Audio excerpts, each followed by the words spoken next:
Jeg hedder Dorina van Havn, og jeg er fra slipmobning.dk. Hej. Den her video til dig, som føler, du går på arbejdet eller i din uddannelsesinstitution med en maske. En maske, der skjuler, hvordan du virkelig har det med at være der, du er. Så det kan være, at du føler dig uden for fællesskabet. Det kan være, at du føler, at der bliver talt bag ved din ryg. Det kan også godt være, at du bare ikke føler dig godt tilpas der, hvor du er. Her er der nogle råd til dig. For det første, tag en beslutning, om du ønsker at blive eller ej.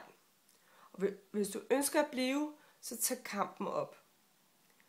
Tag en tjekker som nummer 2. Tag en tjekker på, om folk virkelig taler bag ved din ryg. Nogle gange, så kommer vi forbi nogle mennesker, hvor de tilfældigvis kigger op, når vi går forbi. Men det er ikke fordi, de taler om os. Det er simpelthen fordi, de bliver nysgerrige for, hvem er det, der går forbi. Så læg mærke til det. Hvis du bliver udsat for, at folk taler bag ved din ryg gang på gang, så tag eventuelt en samtale med en kollega eller en, du studerer med, som du har tillid til. Prøv at hæve det lidt op i et helikopterperspektiv og se, jamen det kan være, at de simpelthen føler, at du fylder for meget, så de simpelthen er jaloux over det. Det kan være, at de ikke kan håndtere, at du fylder så meget. Det kan være, at du ligner en, der er et offer, og så har de lyst til at gå efter dig på grund af det. Det kan også godt være, at du tør stå ved, hvem du er, og det er enormt powerful, og de har svært ved det. Det kan være mange årsager til det.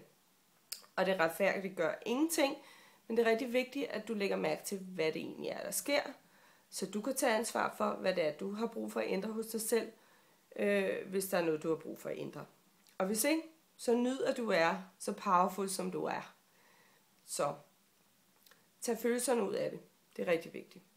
3. Sørg for, at der er balance mellem dit privatliv og dit offentlige liv, altså dit erhvervsliv, eller hvor du går på uddannelse.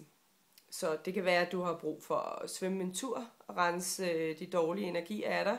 Det kan være, at du har brug for at løbe en tur for at få noget af den der energi ud af dig, som der har ophobet sig i løbet af dagen. Det kan være, at du bare har brug for at gøre noget helt andet. Find ud af, hvad der er godt for dig. Så hvilken maske har du på, hvis du har en maske på, når du er på arbejdet eller når du er på uddannelse? Prøv at kigge på det. Har du brug for at arbejde noget mere med det, så kontakt mig på slipmobning.dk. Ha' en dejlig dag. Jeg glæder mig til at høre fra dig. Hej!